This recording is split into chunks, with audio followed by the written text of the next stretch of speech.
This one's blinking, yeah. It is. Okay.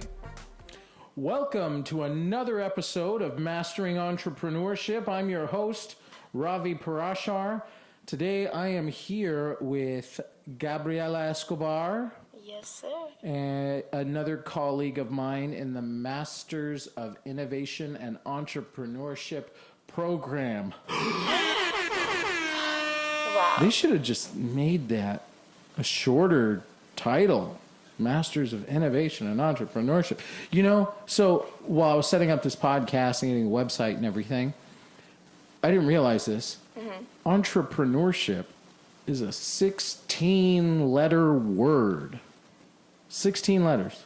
You know. You believe that? You expect someone to type that into the I think Google? You need And nobody knows how to spell it? I think you need 16 senses to be an entrepreneur. Oh. That's why. Well, okay. So, instead of the regular, what, 7 or 8? How many senses do we have? So? 5? 6. That's it? That's all you got? Don't people say, oh, you got a sixth sense? Because it's like more than 5? But no, I think who you're am right. I? Yes, you're absolutely right. That makes sense. Yes. It's good. I just have a lot of senses. So, Gabby, Rob. I asked you onto the show specifically because you have an interest in certain type of business. Yes. And that is sustainable businesses or sustainability. And I don't mean that in the traditional business sense of a sustainable business, meaning like something that can make profit over a long period of time. I mean it in the environmental sense. Something in which that could be a profitable company that has low environmental impact and is conscious of its environmental impact. Yes. Yeah. So I think a lot of the times that I've been hearing sustainability in this program, it's been purely, like you said, profit-based. The first definition. The first one. Yeah. And also the second one you said is the environment. But also when I think of sustainability in a business that I would like to pursue, to build, it's just sustainability in general. So longevity and health, whether it's environmental, whether it's economic with profit, and people.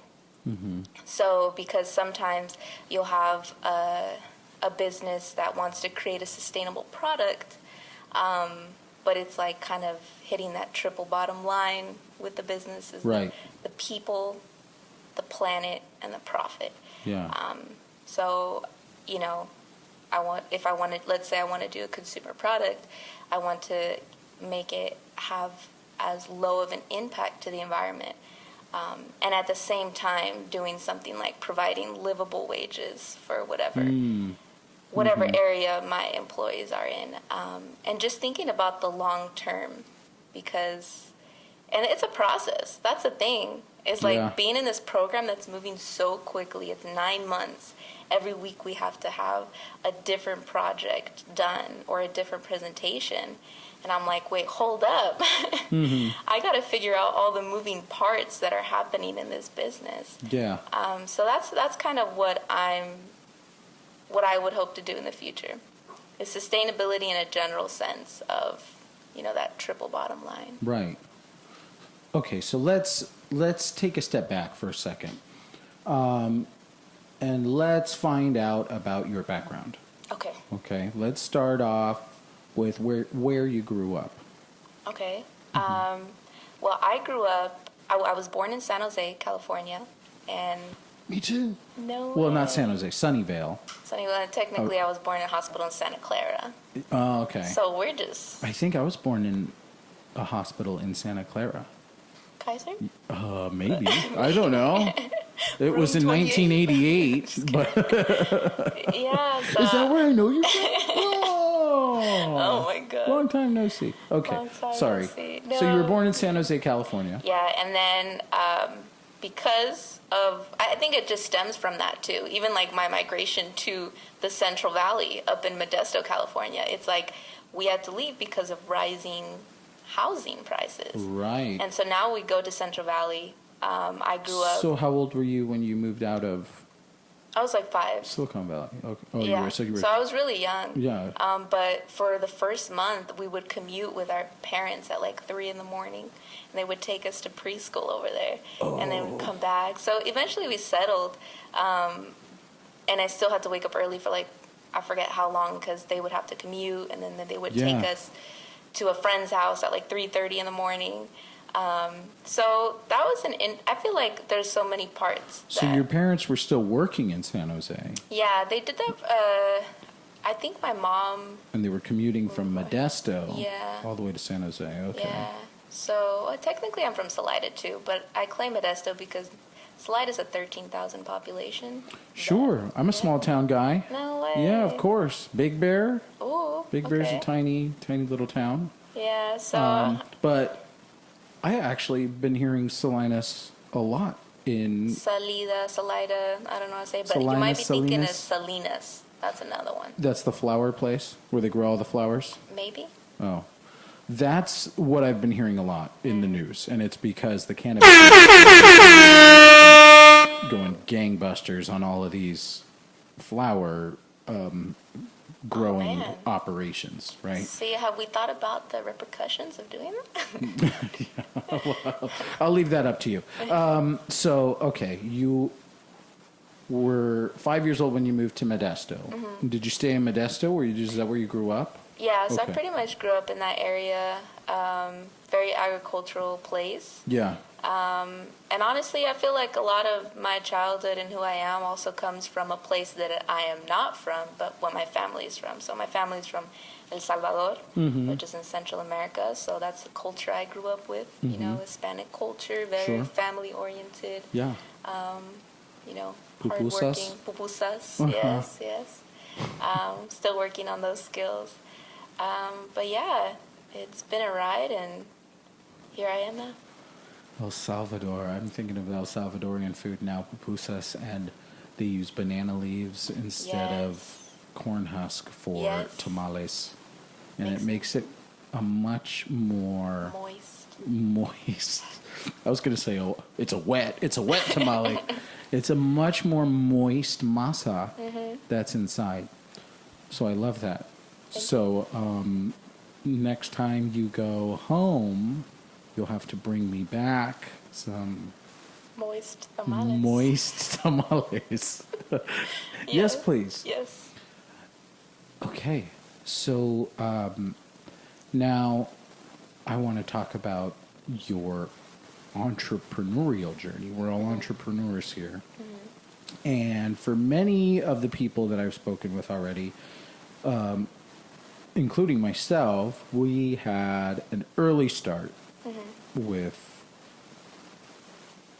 business. And How early? Well, for me, I was a kid. I was in elementary school. Oh. Yeah, and I was buying stuff and reselling it. And then, things happen and whatever, you get in trouble at school because you're profiting or whatever on campus. And so then you learn about governmental regulation and all this other bureaucratic stuff. So that happened at a young age for me. And I was just speaking with Temi, our other classmate. She was being interviewed. She had a similar experience as a child, and she got in trouble. And she made her mistake young, and then all of her business practices afterwards, completely ethical, legal, on the up and up. Wow. So, did you have any businesses as a kid? Any lemonade stand or washing cars or? It's funny because I think I always had the mindset of that I wanted to start. I even got as far once as making a little flyer for this snow cone machine that I bought myself with my own money that I'm super proud of. And I was like, I'm going to rent this snow cone machine out. And then for parties or something? Yeah, but I'm shameful to admit, but I am so bad at charging people for money. You're too nice. That I would like. You'd be like, you know what? I'm just gonna make for snow rent, cones. and they'd be like, okay, I'll rent it, and you're like, it's okay, I'll do it for free. Because what would happen is like I have a bunch of family, and I'm like, I can't charge my family. Oh, like, yeah. Let me just make snow cones at your party. Oh gosh, yeah, I and know. so then that's what happened. And we made this Jungo-sized Jenga once, and I wanted to make that part of the package. Like we made it for one of our family parties. Mm-hmm. So same thing, so I mean, I guess my entrepreneurial failure that I made was not actually trying to sell the product, which I have now learned from that. But aside from that, I think my entrepreneurial journey, because what I'm specifically interested to is like storytelling. Yeah. And getting to know people and communities, and and I always was the one who picked up our little point and shoot cameras. Again, I'm not doing anything for money, but I think in some ways it's entrepreneurial. Like I was always the one. I don't have as many childhood photos of myself because I was always the one taking photos, and so. Now in college, I took on some jobs, was able to obviously monetize that. But that's always been part of my journey. And you talked earlier about like failures that you all made when you were younger. Sure, yeah. And although I didn't have that experience of, selling the lemonade and doing all that stuff, loved washing cars, but also did it for free. But Loca. Crazy. Why you're just like giving away the whole kit and caboodle. Yeah, but I think some of the things I learned was, I think from being a first generation student, I had to, my siblings and I, we had to take a lot of roles of learning things on our own. So I think learning things in life, whether it's like having to get yourself through the process of, getting through school and, having parents that wouldn't help you with homework anymore after third grade. And then, but they've helped me in everything else. God bless my parents. Right. Or, reading legal documents for my cousins, or just translating, or setting up bills and appointments. And, so I feel like I accumulated a lot of skills of how to get things done. When you don't necessarily know how to do them. Right. So, and I think I carry that forward with me. So that's why, in this program, even though I haven't had specifically an experience of starting a business, sure. It's almost just a part of life. Well, it sounds like you're very enterprising. Like, even though you're not charging people for money, you're out there providing service. You're creating a product and providing the service and making marketing material to do offers of this service. Hey, have snow cones. Yeah. Gaby snow cones at your next party. Exactly. That's awesome. So, although you're not charging, which is probably a bad business model. Probably, I'm not an expert. I'm not a master yet. Yeah. I haven't graduated, so don't talk to me. And that's what we're all learning. Maybe next time you decide to start a business, follow through on the charging. Or now that you know that you're not good at charging people, maybe you'll partner with someone who can deal with the billing and the payments and all of that. Exactly. And you just go to the place and you provide your service, and that's that. So you had mentioned storytelling, which is hugely applicable to what I'm doing right now, because that's all this is. Yeah. All I'm doing is trying to dig in to people's stories and what it is that makes them an entrepreneur. So I've spoken with some other entrepreneurs in the past, and there is this kind of a abstract concept that I've come up with, this thread. It's this thread that runs through all these different entrepreneurs, right? This spirit. And it comes through entrepreneurs that are just starting out, that might be those kids offering snow cones for the first time, and it goes all the way to like I've already, had 6 IPOs and I'm exited 57 companies and I'm a billionaire, but I can't stop. There's like an illness. I'm like afflicted with entrepreneurship. I don't know what it is. There is something that kind of binds us together no matter what the stage of our life we're in or what it is, but we're all tied together by this very thin common thread that runs through all of us. What is this thread? That's what I'm trying to find out. Oh, I see. Like everyone goes like, yeah, I think you're right. I think there is something. There is this common thread that runs through all entrepreneurs. And I've been thinking that this common thread is we will, never stop. We'll never stop ourselves from, once we have something that's in our mind, we won't stop until it's, dead and buried. And the other thing is,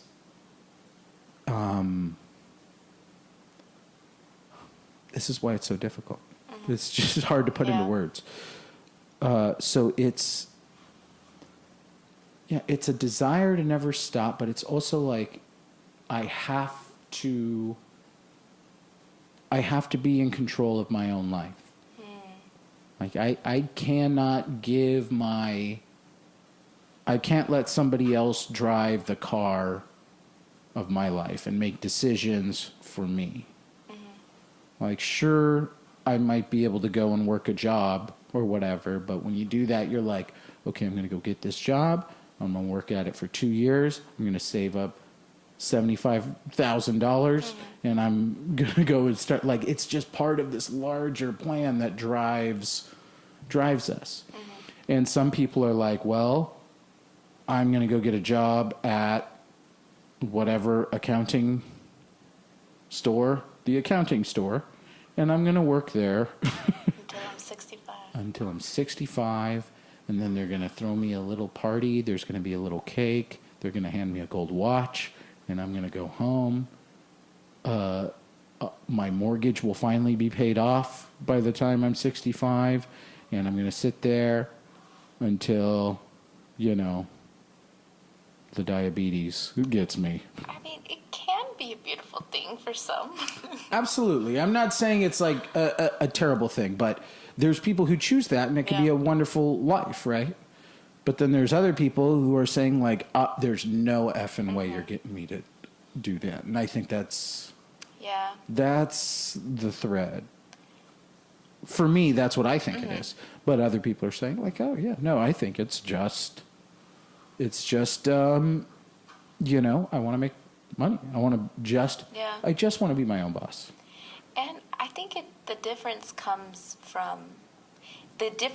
in the similarity. I don't know if that makes sense, because for those people who don't agree with you, may just subconsciously, or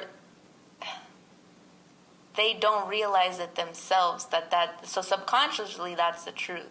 But maybe they don't realize it themselves. It's just their idea. So I think the similarity is that we have this ability to maybe look at things differently. From different perspectives. When we're exposed to something, you see an opportunity, like they say. So I think that's like the similarity, but it's also the difference because we're able to see from different perspectives. Every entrepreneur is different. Yeah. So for that person that strictly wants money, well, it's because they don't want to be they want to be their own boss. And they're also able to see opportunity that others can't. They're able to see the opportunity to sell a product that someone else couldn't have. So, I just think everybody's different. And like for myself, I didn't want to say that. It's not that I don't want a boss, but I think I don't like feeling stuck, Yeah. we were talking a lot about like evolution and revolution. Sure, yeah. Yeah. Brian Smeltzer. Brian Smeltzer. He's gonna be on the show. No way. No Oh, yeah, I way, was right yeah. there when he said yes. Yeah, it's a pretty big deal. And I think everybody has their place in the world, and I think entrepreneurs, hopefully, are the ones that are driving both evolutions and revolutions. And the idea is that you need a team for that, so ideally they're also a people person. Yeah. And can bring people along the way with them. Right. And I think that's another thing, is there's a lot of responsibility too. So I don't know if there's one common thread, but there's definitely something there. Yeah.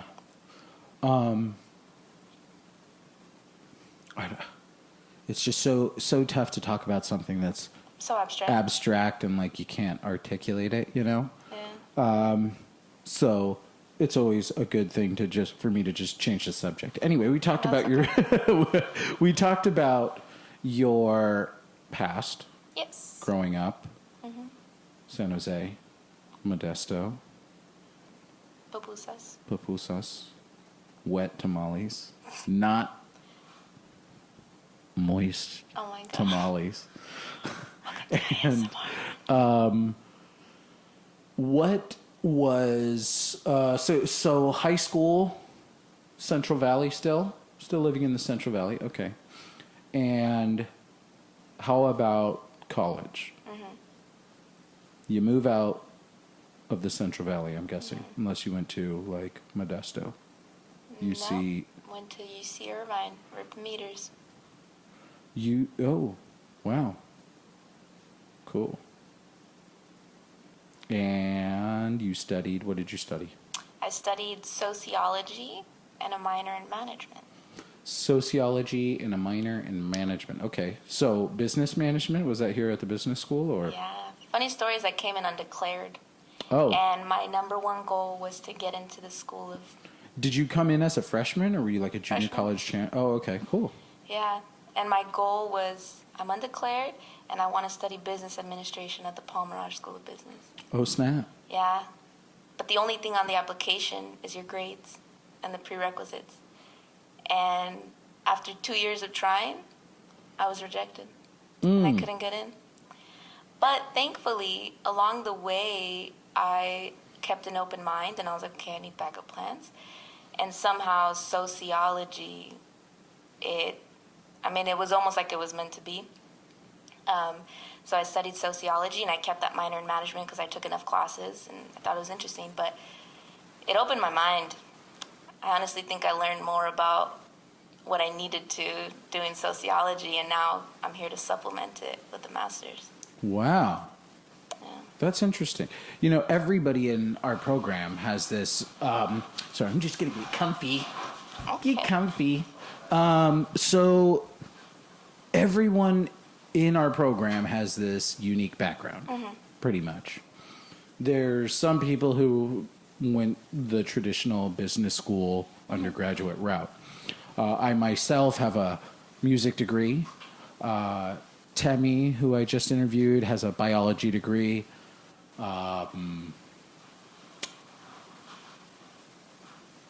You know, one of our colleagues, Bourne, has a neuroscience undergraduate degree. And so we're scattered all over the place. Yeah. But because we have this common thread that binds us all together, right? It's like that was just some supplemental part of our life. Like, okay, yeah, we were majored in sociology or music or whatever, but there's this thread, this affliction. I don't want to call it affliction. It makes it sound like it's some incurable disease. Yeah. Entrepreneurship is an incurable disease, everybody. Breaking news. If you are an entrepreneur, please head to the nearest medical facility. So, yeah, we want to have control in our life or whatever it might be. The je ne sais quoi. What is it about sociology that stimulated you to be like, okay, yes, this is something I could sink my teeth into, and I love learning about it. I love understanding it. What is it? So, I think it was the process of becoming aware of my status as an individual in this world, and realizing that just coming into this world, you are categorized into socioeconomic statuses. You have this government that, although we are, it's the United States of America and you are a free citizen, there's certain glosses put on things, and I was just like realizing all these political, historical events that occurred, and people and issues and norms that there are of, just maybe even if it just has to do with the color of your skin or the way you dress or your gender. And I was like, hold up, wait, so you come in this world and you can be whoever you want to be except this, and this. If you look like this or you act like this. Mm-hmm. But you're free. There's all these buckets that we're dropped into. Exactly. And I was like, wait, I don't... And so when I was coming in, I was like, yeah, I'm going to learn business, and I'm going to take these marketing classes and product and just learn how to sell something. And I was like, wait, okay, who am I selling to? What are these communities? I think that's why it's so important. Some classes we've had is in those super customer centric ones that I really love those, because it's get to know the people you're trying to sell to or provide a service to. Right. Because that's ultimately going to influence how you design your business. So from sociology, I just learned that everything's a case by case thing, and it would be a shame to walk into a space and just present yourself without allowing space for other people to share who they are, and just, kind of a judgment zone. So yeah, that's kind of what happened with me in sociology. I just kind of awoke. You got woke. I got woke. Nice. Well, I don't want to say I'm woke, but I feel like that happened to me also in studying music, because music is something that, go ahead, again, binds us all as humans through this mysterious thread. I don't know why I keep bringing this up, but there is something about music and entrepreneurship that binds people. Before there was written language, there was art and there was music. Before people could effectively communicate with one another, they were able to do so through the medium of art and music. And art and music was storytelling. And that was true for the cavemen. It's true for tribes in Papua New Guinea. It's true for the Wall Street executives in New York. It's true for people in the financial district in San Francisco. It's true if you're a human.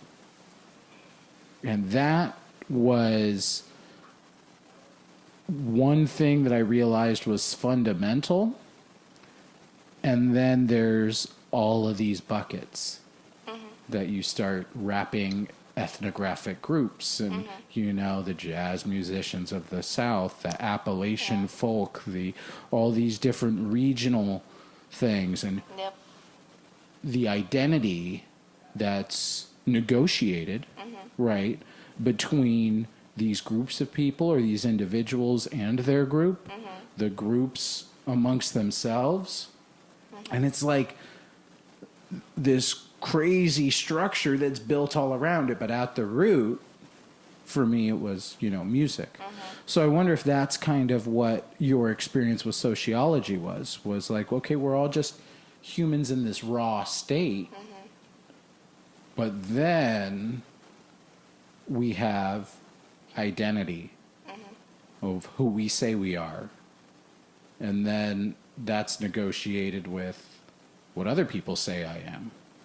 Yeah. And what people assume I am. And they can back up their opinion with even evidence, you know, even if it's not in line with my identity, my version of my identity, it has to be negotiated with someone else. I think that's just so weird.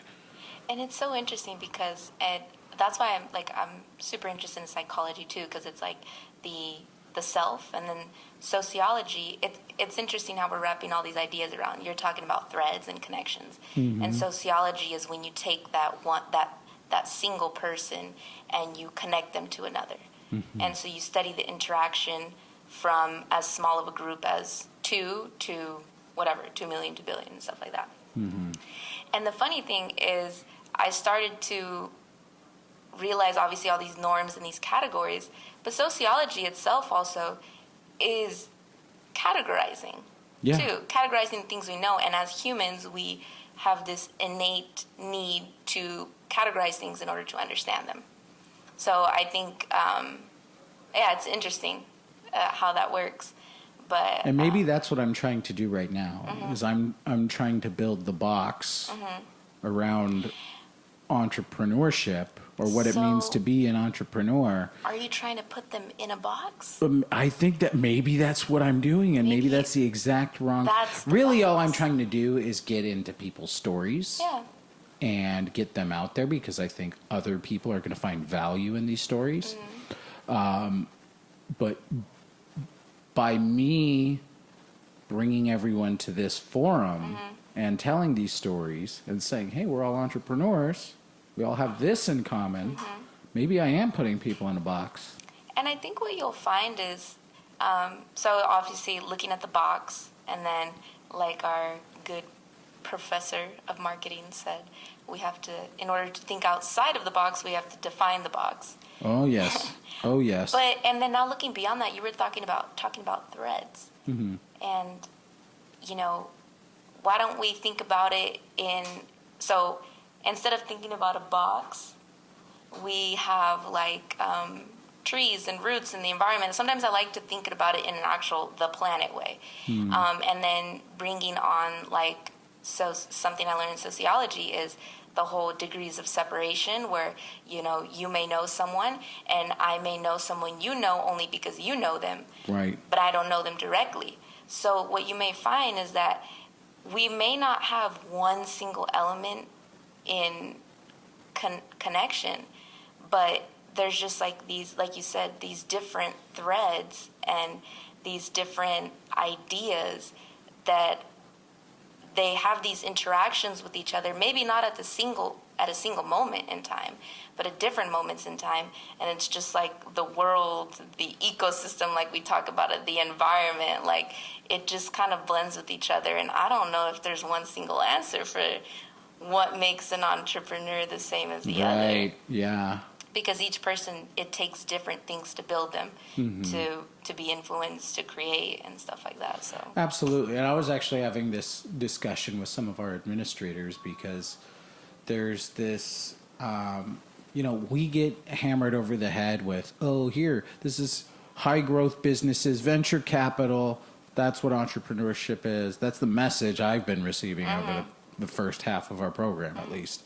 And I love learning about venture capital, and I think it's very valuable to know all of this. But I also know the statistics, and I know that almost all businesses are not that type of business. Yeah. And mostly what entrepreneurship means in our society, or most of the entrepreneurs in our society, are just like, I need some more independence, or like, I'm a single parent and I want to be able to make it to more basketball games for my kids, or, I'm a young person and my parents need help constantly. They're high care people, right? They need a lot of medical care or whatever it is, and I need to be around, so I need to have independence. I can't be spending 8 hours a day in an office. So there's all these different stories of all these different entrepreneurs and all these different modes and how it works, that if we were to try and turn this into like some type of ethnographic community, we wouldn't be able to categorize them by economic status, right? Because there's super rich entrepreneurs, and then there's entrepreneurs that are just getting by. We wouldn't be able to categorize them by race. That just doesn't make sense. No way. Wouldn't be able to do it by education. People who didn't complete third grade are entrepreneurs. And then there's people who are PhD graduates and write textbooks publishing them about entrepreneurship. So I think because of this widespread variety of all these people, I'm just so interested in all of these stories. And the other thing that makes it easy to generate content for my podcast is that entrepreneurs love talking about themselves, and they love telling stories. And if I go up to an entrepreneur and I say, hey, tell me a time you messed up in business, a time you failed, they're like, oh my God, okay, fine. I don't like talking about this one, but I learned a lot, you know. So everyone has these learning experiences. So I want to ask you more about sustainability, but I want to be respectful of your time. I hope you're not like on the run. No, I'm good. Okay. What time do we have, Born? What time is it? 4 now. 4 o'clock. Okay. So what draws you to sustainable practice and sustainability and that type of a life or that way of thinking? I think it has to do a lot about having like, let me see. I started learning about sustainability as a like a subject type of thing in college. So just a academic field of study. Exactly. Prior to that, in high school, when I was part of projects, I heard about sustainability in the sense of like long-lasting and raising money for communities to build like safe water wells in Africa. You know, I was part of club in that, and I was like, oh wow, like, and I learned how, like, you know, it's better to for them to have a sustainable life instead of raising money and giving it to them. Why not raise money to buy a goat to give to them, so then they could then use that goat to, you know, provide for their families and stuff like that. So then that kind of started the thread of being like, okay, so it's more than just, you know, transactions, you know, in life and stuff like that. We need to start building upon them. I think sustainability for me just came from like, I don't know, just caring about the process of and longevity of things, because I did this program called the Costa Rica program here at UCI, and I did 2 quarters of learning about sustainability, and then we took a 10-day trip to Costa Rica, and we learned about, you know, how tourism is huge over there, and they're trying to, and you know, bring ecotourism in there, and then just learning about how when you, like, even when it was like learning about when you throw a piece of plastic on the ground, if you leave it there, it's going to be there probably until I die and who knows what time. Yeah. And then I started asking myself, okay, why did we make plastic? And I was like, okay, well, maybe it was because we needed to be able to store things make them last longer, or to be sealed. I was like, okay, well, I think maybe indigenous communities, that's why they wove baskets, or maybe you could use wood and carve them out and make these containers. And then I started thinking, wait, I think people started realizing once they could use, you know, whether it's like chemistry or material science or stuff like that, use that to create and manipulate things, to then sell them and make them accessible to different parts in the world.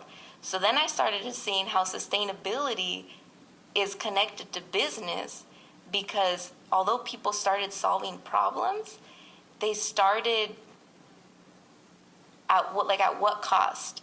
At what cost are we creating this thing that is making your life better, right, but maybe ruining someone else's life? At what cost am I creating maybe like a Whole Foods, which Whole Foods is, technically they have a lot of organic, stuff and stuff like that. Yeah.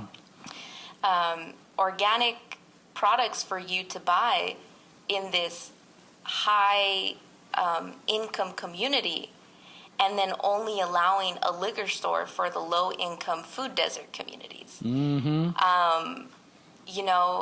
At what cost am I providing you this $6 shirt, but paying a worker in LA 3 cents a piece for things that they may not even be making for more than $4 or $5 an hour, which is technically legal, but I don't know how they get around with it. So I just started learning so much about this, and I think it had to do with a lot of the people I had in my circle, the people that I lived with. They were interested. I don't know why. I really can't tell you why I'm interested in it, but it's just the fact that when I started learning about all these connections, like you're talking about threads, yeah, and I was like, why? Why is this happening? Right. Why do they get to live a better life than this person? Right. Why does this person have to suffer and drink dirty water? Why does rivers in China get polluted with dyes from clothing just so you can have a new wardrobe every 2 weeks? Mm-hmm. So that's a very packed answer, and right, I can't really deconstruct it more no, than that. that's great. I mean, that's why I'm interested also. Yeah. I mean, I'm really interested in sociology and the study of just society in general. It's live in a crazy world, and when you start examining it through different lenses, it looks even weirder. Okay, so you mentioned, why do we have to do this so that we can have a new wardrobe every 2 weeks? Which I think is a good segue into Unarchive, your business idea. Yes. Now, what is Unarchive? If you could just summarize it or give it a little overview. Well, in the shortest summary, because it's still a developing idea. Yeah. In summary, an archive is a movement towards slow fashion. And slow fashion, well, I guess you have to know what fast fashion is first. Mm-hmm. Fast fashion is finding a way to get you a product as quick as possible to keep up with the trends. Right. And that often comes at, using cheaper products, which could be more harmful to you or the environment. Right. A lot of waste, a lot of use of water, energy, and paying people low wages in other countries. So you have this whole suite of problems within the fashion industry. Exactly. Fast fashion, as you're calling it. And exploitation of resources, the environment, and people. So the triple bottom line is totally ignored, except for profit. Except for profit. Profit's There's there. humongous profit margins in fast fashion.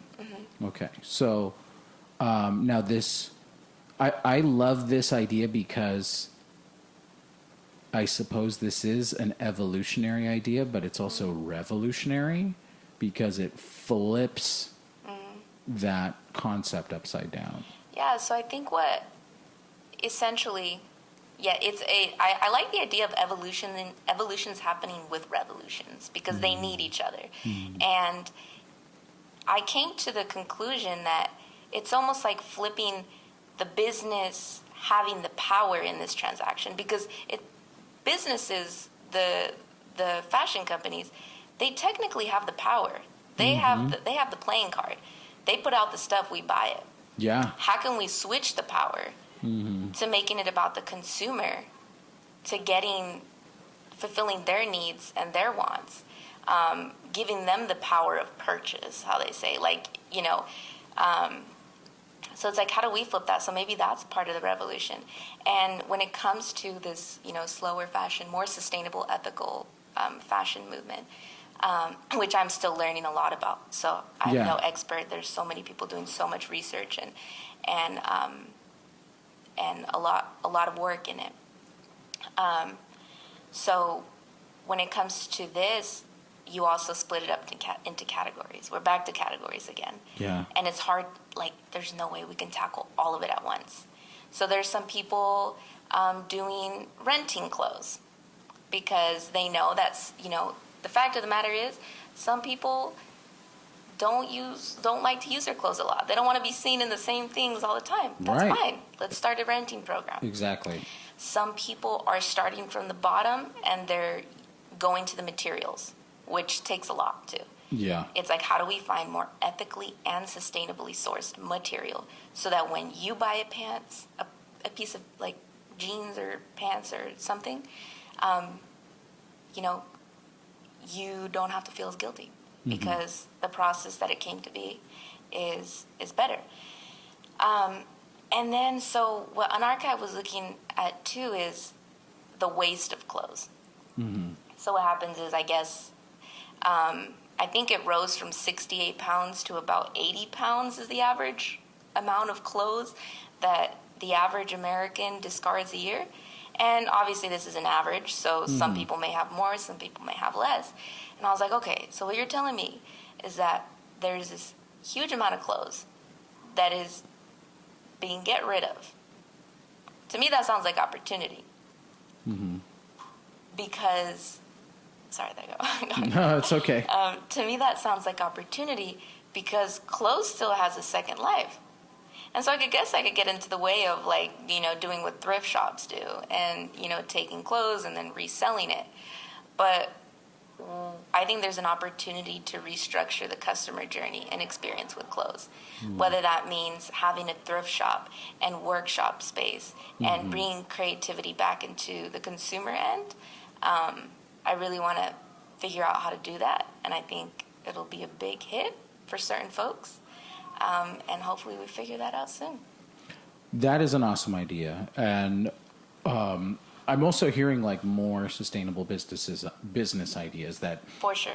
take the retail experience, which we know retail stores, especially in apparel, are getting flipped upside down. Online communities and online sources of clothing are starting to ramp up, and we have Sears closing and Kmart closing, and all of these corporations are, shutting retail locations down nationwide. So I think it's very, very important that businesses like this and these business ideas are looked into more. So, and obviously I'm not the only person that thinks it's that important. You do, and there's, executives of huge asset management companies that also know that, okay, hey, look, environmental impact and sustainability and ethical sourcing and all of this stuff needs to be on every CEO's radar. And I think the thing about sustainability in business too is it's great. It's on people's radar now, right? And it wasn't like very, just a short time ago. Exactly. And we're talking about different like levels because it's always been on some people's minds. Sure. But yeah, I know what you mean. Like it's now becoming at the forefront. But what I'm interested to see in is, like you were saying, we're used to this VC scale quick, scaling right. and building that profit and getting nationwide, worldwide, whatever it is. But when it comes to sustainability, sometimes it requires a slower process because it's not about someone rising and trickling the products down. It's about bringing everything with you. Right. Organic growth. An organic growth, yeah. And of course, it can happen on a corporate level. I'm sure, there's a lot of smart people out there. But I think that's going to be the thing, if some people are afraid to go with it, is it's going to have a different process than other businesses. Maybe a slower process, and maybe a process where you're going to have a lot more different, like, moving parts. You're going to have to be worrying about, like, how businesses change in different communities. Yeah. Just like landscapes do. Sure. Mountains versus deserts, like all that stuff. Sure. For lack of better reference. But Yeah. I think that's going to be the thing to look out to see how it's taken. Yeah, it's going to be a difficult adoption, but it's such a necessary one. So, okay, I'm going to move on because we're coming towards the end here. Oh, man. I know, it's so much fun, isn't it? You were so nervous. I'm still sweating. I was trying to get you to come on, and you were like, oh, I don't know. A podcast? Like, yeah, there's going to be cameras and stuff. Oh my gosh, camera. Well, we'll see. When you listen back, you'll be like, I should have not brought her on. Oh, no. So what is, and I mean to ask this to everyone, but I honestly think you're probably the first person I've asked this to. Oh, sure. And I want to ask this to everyone because I think it can reveal a lot about a person, how they answer. What is your favorite emoji? Favorite emojis? Your favorite emoji. Singular. Okay, is there a difference between most used and favorite? I don't know. Okay. If you use a certain emoji a lot, I think that's probably your favorite. Let's take a look at it. But I don't know for sure. Me neither. So my top 3 emojis right now are the crying, laughing one. Yeah. This one. Hands in prayer. Hands in prayer, hands. like, thank you. Yeah. You're the best. Thank you. I or love please, you. I or- appreciate yeah, you. Uh-huh. And coffee. And coffee. Yeah. Okay. So. Yes. No, I just drink a lot of coffee. Yeah. I never use the emoji. But you know what? I think I would type say, that shit out. I'm so amped up on caffeine all the time. Hey, I just drank 6 cups of coffee. Ha ha ha ha ha. Smiley face. I don't know. I know. Yeah, that's pretty much me. I appreciate you. I don't know. I don't know if I can choose one though. But if there's one that I use the most is I feel like I say I appreciate you a lot. I appreciate that. Appreciate it. Appreciate Yeah, that. you do. So I feel like maybe this one. That's your That's, favorite emoji. yeah, Okay. I think that's my favorite one. I like that. Well, thank you so much, Gabby, for coming on the show. Thank you. And thank you guys for stopping by and listening. Please subscribe to our channel. Subscribe to our channel. Like share. Us. Share us. Comment below. I'll just let you sign off on the show. Go ahead. You're doing better job than I am. Thank you guys so much for watching and being part of the podcast. Don't forget to share this with all your friends and family.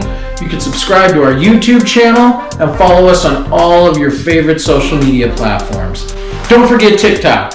If you want to get in touch with us, go ahead and email us at info@miepodcast.com. Thanks again, and I'll see you next time.